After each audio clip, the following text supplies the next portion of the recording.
सम्मा सम्बुद्धस्स नमो तस्स भगवतो अरहतो सम्मा सम्बुद्धस्स नमो तस्स भगवतो अरहतो सम्मा सम्बुद्धस्स। तथागत सम्यक संबुद्ध, तथागतांचा सद्धम्म, तथागतांचा पावन पवित्र पूजनीय भिक्खुसंघ। आज आपण सर्व मिळून उपासक उपासिका भिक्षुगण या सर्वांच्या श्रद्धेमधून आज आपण हा जो कार्यक्रम आयोजित केलेला आहे संपन्न होत आहे तो म्हणजे बोधिसत्वचरित डॉक्टर बाबासाहेब आंबेडकर यांचा 65वा महाप्रयाण दिनानिमित्त आपण हा जो कार्यक्रम आयोजित केलेला आहे त्याचं विशेष असं महत्त्व आहे। आपण आजच्या या दिवशी कालपासून बाबासाहेबांना श्रद्धांजली अर्पित करण्यासाठी कालपासून आपण महाप्रयत्न करत आहोत। त्या अनुषंगाने पूजनीय भिक्खू संघाला आमंत्रित करून महादान आयोजित केलेलं आहे। तसेच नवीन सामनेरी गाडीतला स्टँड आहे ना, यांना प्रविजित करून गाडीतला स्टँड आहे ना म्हणलो खऱ्या धम्माचरणामधून बाबासाहेबांना आपण पुण्य अर्जित करत आहोत। डॉक्टर बाबासाहेब आंबेडकरांना हे पुण्य अर्जित करून आपण ही अपेक्षा ठेवत आहोत की भावी काळामध्ये ते बुद्ध बनू शकतील, भावी काळामध्ये ते बुद्ध बनू शकतील आणि त्या अर्थाने आपण बाबासाहेबांना बोधिसत्व या संकल्पनेमधून आपण बघत आहोत।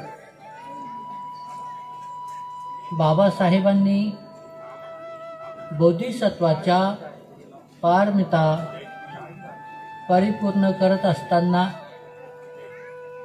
जे जे काही त्यांनी कुशल कर्म केलेले आहेत त्याचं मोजमाप होणे असंभव आहे। कारण आपली तेवढी गुणवत्ता, आपली तेवढी लायकी नाही अशा महापुरुषांच्या पारमितेचं आपण मोजमाप करावं, अवलोकन करावं।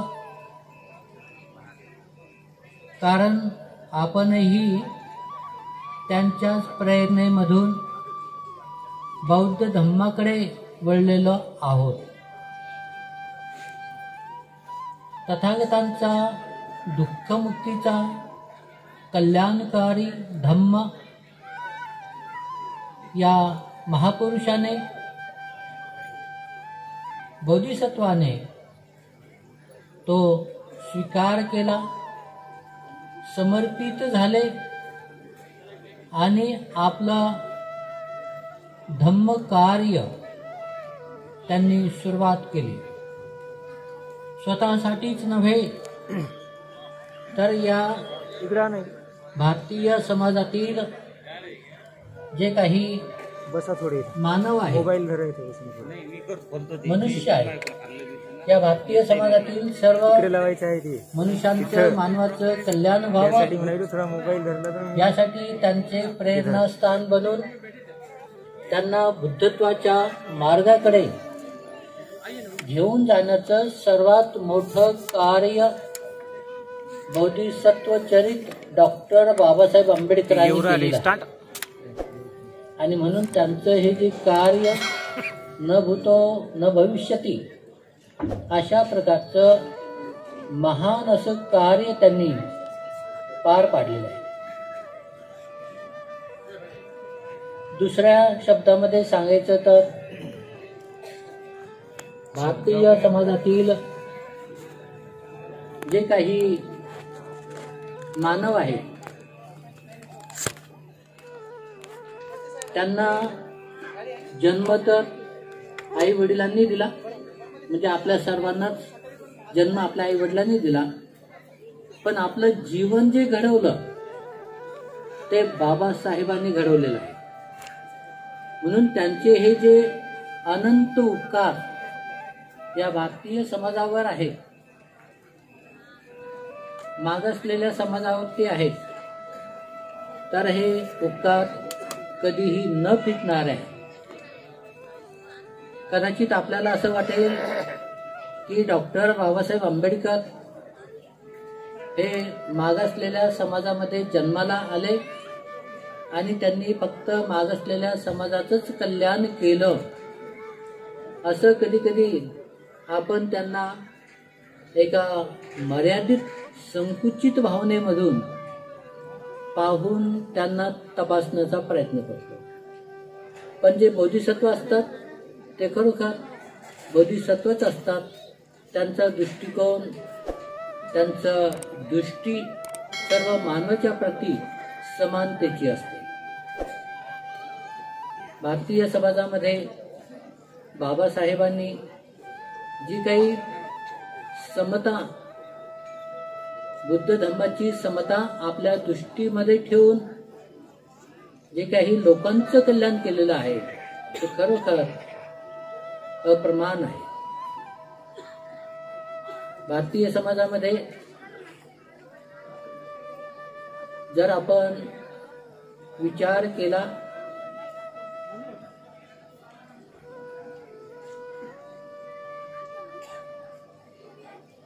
जवळपास 62% लोकांचं कल्याण केवळ फक्त डॉक्टर बाबासाहेब आंबेडकरांमुळे झालेलं आहे. तुम्ही म्हणसाल की भंतेजी 62% हा आकडा कुठून शोधला आणि कसा तुम्ही गणित लावलं? थोडासा विचार करण्याची गोष्ट आहे. भारतीय समाजामध्ये 100% मानव आहेत. त्याच्यामध्ये आपण असं समजू की 50% स्त्री आहे, 50% स्त्री आहे आणि 50% पुरुष आहे. या 50% जे पुरुष आहेत त्यांचे जर 4 हिस्से केले तर किती हिस्से येतात? 12.5. 12.5 आणि 12.5 किती? 25 आणि 25 दुनी 50. जर आपण या 50% पुरुषांना जर आपण 4 वर्गामध्ये विभाजन केलं, ब्राह्मण, क्षत्रिय, वैश्य आणि शूद्र, जे दलित आहेत ते हमखासच त्या बाबासाहेबांच्या उपकाराचे महान ऋणी आहेत. म्हणजे 12.5% दलित आणि 50% स्त्रिया भारतीय समाजाच्या यांचे उद्धार करते, कल्याण मित्र, त्यांचे काय म्हणता येईल, देवाधिदेव, बोधिसत्व डॉक्टर बाबासाहेब आंबेडकर त्यांनी इतक्या लोकांचं कल्याण केलेलं आहे. आकड्याच्या संख्यामध्ये तुम्हाला सांगतोय. आता जर आपण आकडा न ध्यानात घेता त्याच्यावरती विश्लेषण केलं किंवा चिंतन मनन केलं तर बाबासाहेबांनी 100% लोकांचं कल्याण केलेलं आहे. भारतीय समाजातील 100% लोकांचं कल्याण केलेलं आहे. आता त्यामध्ये सुद्धा तुम्हाला गणिताचा आकड्याचा थोडासा प्रश्न उपस्थित होईल. 100% कशा प्रकारे भारतीय समाजातील लोकांवरती आधिपत्य गाजवणारे जे काही सवर्ण होते त्यांनी संपूर्ण समाजावरती राज्य केलं. बाबासाहेबांनी ज्या वेळेला भारतीय राज्य घटना लिहिली त्यावेळेला त्यांचा सुद्धा उद्धार होईल, त्यांच्यावरती सुद्धा अन्याय होणार नाही याची काळजी घेऊन त्यांना सुद्धा समान अधिकार, समता, स्वातंत्र्य, बंधुत्व, न्याय, नीतिमत्ता याचा त्यांनी अधिकार प्रदान केला 100% लोकांवर भारतीय समाजात. आणि म्हणून बाबासाहेबांना बोधिसत्व म्हणणे ही त्यांच्यासाठी सर्वात मोठी काय असू शकेल, एक धम्माची देणगी असू शकेल.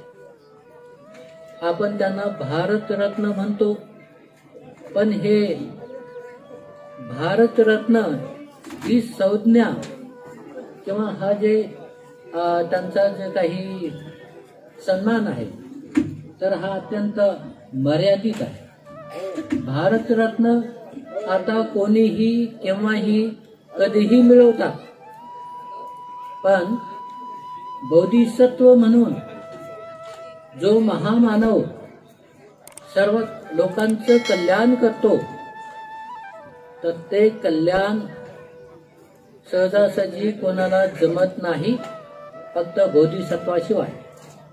आणि तुम्ही जर बोधिसत्वाच्या मार्गावरती आरूढ असाल, बोधिसत्व म्हणून तुमचे प्रयत्न असतील तर निश्चितच तुमचे धन्यवाद आहे. तर अशा महामानवाने भारतीय समाजावरती अनंत असे उपकार केलेले आहेत. आणि भारतभूमीमध्ये बुद्ध धम्म पुनर्जीवित करण्यासाठी आपलं सर्वस्व जीवन वेचलेलं आहे. म्हणून बाबासाहेबांनी भारतीय समाजावर अनंत उपकार केले. आणि जे जे काही बौद्ध देश आहेत, बौद्ध परंपरेला मानणारे लोक आहेत, समाज आहेत, त्यांच्यावरती सुद्धा महान असे उपकार बाबासाहेबांनी केलेले आहेत. म्हणून सर्व जगामध्ये सर्वात जास्त सन्मान, आदर, श्रद्धा कोणत्या व्यक्तीवरती असेल तर ते आहे भारतीय महापुरुष बोधिसत्व डॉक्टर बाबासाहेब आंबेडकर. या महान बोधिसत्वाने बौद्ध धर्माची दीक्षा घेऊन भारतीय समाजाला बुद्धमय बनवलेला आहे. आणि तुमच्यावरती एक जबाबदारी टाकलेली आहे. जी जबाबदारी आहे ती कोणती आहे? बाबासाहेबांनी तुमच्यावरती टाकलेली संपूर्ण भारत बौद्धमय करण्याची जबाबदारी बाबासाहेबांनी तुमच्यावरती टाकलेली आहे. याची जाणीव तुम्हाला असेल तर खरोखर तुम्ही बाबासाहेबांचे अनुयायी आहात. पण याचा विसर तुम्हाला पडलेला असेल, याची जाणीव तुम्हाला नसेल तर निश्चितच तुम्ही बाबासाहेबांचे अनुयायी आहात किंवा नाही याच्याबद्दल शंका उत्पन्न होते. तर आपल्याला जाणीव असावी असं मी संबोधतो, असं मी मानतो. आणि बाबासाहेबांनी आपल्यावरती जी जबाबदारी टाकलेली आहे, बाबासाहेबांचे हे रूल आपण कसे फेडावेत, आपलं कर्तव्य, आपली जबाबदारी त्यासाठी काय असावी, आपण काय केलं पाहिजे, बाबासाहेबांच्या ऋणातून मुक्त होण्यासाठी आपला खारीचा वाटा काय असावा. आपण स्वतःला बौद्ध मानता, बौद्ध अनुयायी मानता, बौद्ध उपासक उपासिका मानता, आपण स्वतःला बौद्ध उपासक उपासिका अनुयायी मानता, अभिमानाची गोष्ट आहे. पण त्यासोबतच तो अभिमान बाळगून आम्ही बौद्ध म्हणून स्वतःला धन्य मानू नका आणि बाबासाहेबांच्या ऋणातून मुक्त होण्यासाठी पळवाट काढू नका. संपूर्ण भारत बौद्धमय करण्याची जबाबदारी ही तुमची आहे, जर तुम्ही स्वतःला बौद्ध अनुयायी समजत असाल तर. मग तुमच्यावरती जबाबदारी कोणती आहे? तुमच्यावरती जी जबाबदारी आहे, भारतामध्ये जे अद्याप बौद्ध झालेले नाहीत, अनेक समाज आहेत, अनेक लोक आहेत, आदिवासी आहेत, जे आपला मूळ धर्म, बुद्धाची शिकवण, बुद्धाची संस्कृती विसरलेले आहेत. त्यांना आपण भारतीय एक बौद्ध म्हणून त्यांचा आपण सन्मान केला पाहिजे, त्यांना बौद्ध धर्मामध्ये सामील करून घेतलं पाहिजे, त्यांचा तुम्ही सांभाळ केला पाहिजे, त्यांचं तुम्ही रक्षण केलं पाहिजे. ही जबाबदारी तुम्हाला पार पाडायची आहे. त्याची सुरुवात स्वतःपासून केली पाहिजे. तुमचं घर परिपूर्ण हे बौद्धमय असलं पाहिजे, त्यामध्ये बौद्ध संस्कृती असली पाहिजे, बौद्ध आचार विचार असला पाहिजे आणि तसं आपलं आचरण असलं पाहिजे. जर हे आचरण तुमचं असेल तर निश्चितच जे काही आदिवासी आहेत, जे काही बौद्धेतर आहेत, बौद्ध विचाराला समर्पित होणारे आहेत, जे प्रबुद्ध विचाराचे आहेत, तर असे नागरिक, असे उपासक उपासिका आपण आपल्यासोबत जोडले पाहिजे आणि त्यांना बौद्ध प्रवाहामध्ये आणलं पाहिजे. बौद्ध प्रवाहामध्ये आणून आपण भारत बौद्धमय करण्यासाठी आपल्या जीवनाचं योगदान लाभलं पाहिजे. त्यासाठी तुम्हाला तन मन धन सगळं काही द्यावं लागेल आणि ते तुम्ही दिलं तरीही बाबासाहेबांचे उपकार फिटणार नाही. म्हणून केवळ बाबासाहेबांचे उपकार फिटण्यासाठीच आपण कार्य करावं असंही नाही. तुमच्या जीवनाची ही जबाबदारी आहे, तुमचं हे आद्य कर्तव्य आहे.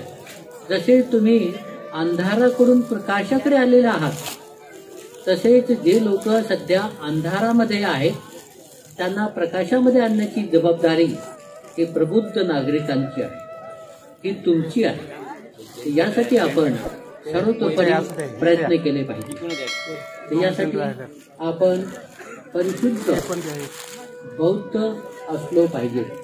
आचार विचार, आपलं वागणं, आपलं कर्तृत्व, आपली जबाबदारी आणि आपल्यामध्ये असलेली भगवान बुद्धाची मैत्री, समता, स्वातंत्र्य, बंधुत्व, न्याय, नीतिमत्ता ही जी बाबासाहेबांची शिकवण जी बुद्ध धर्मामधून आलेली आहे, त्या शिकवणीचं आचरण आपल्या प्रत्यक्ष जीवनामध्ये झालं पाहिजे आणि आपला एक एक दिवस जीवनाचा बुद्ध धर्माचा प्रचार प्रसार करण्यासाठी हा उपयोगी पडला पाहिजे. तरच तुम्ही खऱ्या अर्थानं प्रॅक्टिकल बौद्ध आहात.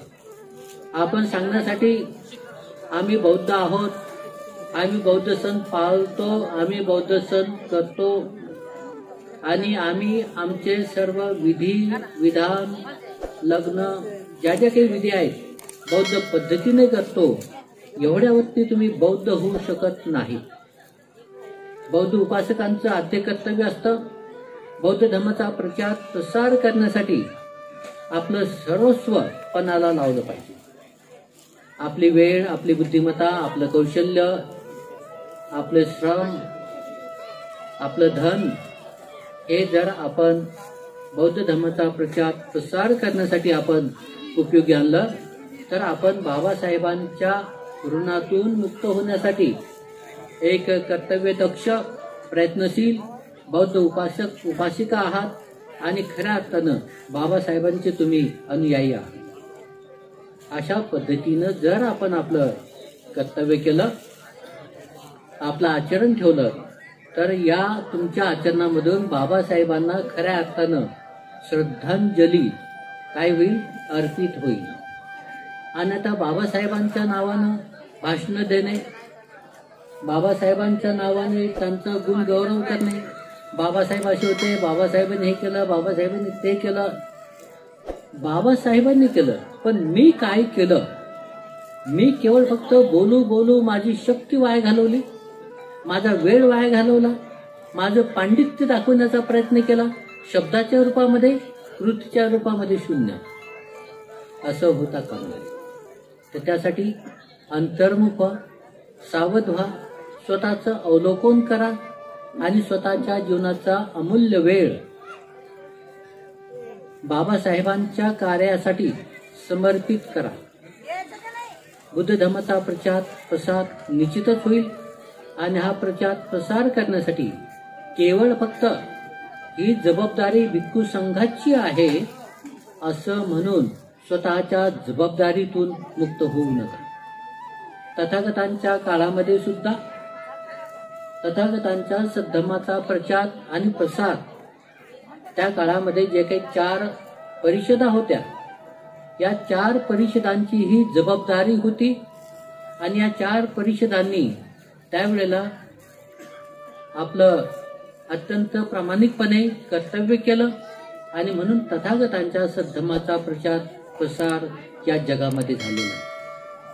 त्या 4 परिषदा भिक्खू संघ, भिक्खुनी संघ, उपासक संघ आणि उपासिका संघ, या 4 परिषदांनी भगवंताच्या काळामध्ये सुद्धा बुद्ध धर्माचा प्रचार प्रसार केलेला आहे.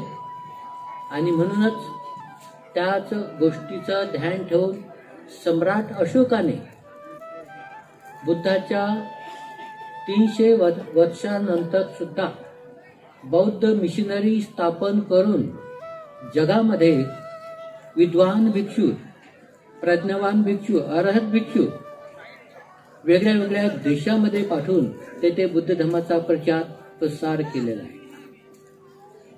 सम्राट अशोक जर त्यांनी एवढा त्याग केला नसता, एवढं कार्य केलं नसतं, एवढी समर्पित भावना दाखविली नसती, तर कदाचित बुद्धाचा इतिहास आज आपल्याला जो जिवंत पाहायला मिळतो, वेरूळ, अजिंठा, बौद्धगया, राजगृह, नालंदा, तक्षशिला, वेगळे वेगळे जे काही बौद्ध तीर्थस्थळं आहेत, मॉन्युमेंट्स आहेत, त्याच्यामध्ये जो काही जिवंत इतिहास आहे तो सम्राट अशोकाने जिवंत ठेवलेला आहे. आणि त्या सम्राट अशोकाचे तुम्ही वंशज आहात, कनिष्काचे वंशज आहात, अनाथपिंडिकाचे वंशज आहात, विशाखेचे, सुजातेचे तुम्ही वंशज आहात. म्हणून तुमच्यावरती सुद्धा तेवढीच जबाबदारी आहे जी भगवान बुद्धाच्या काळामध्ये जी 4 बौद्ध परिषदांची होती, तेवढीच जिम्मेदारी, तेवढीच जबाबदारी तुमची सुद्धा आहे. आणि तीच गोष्ट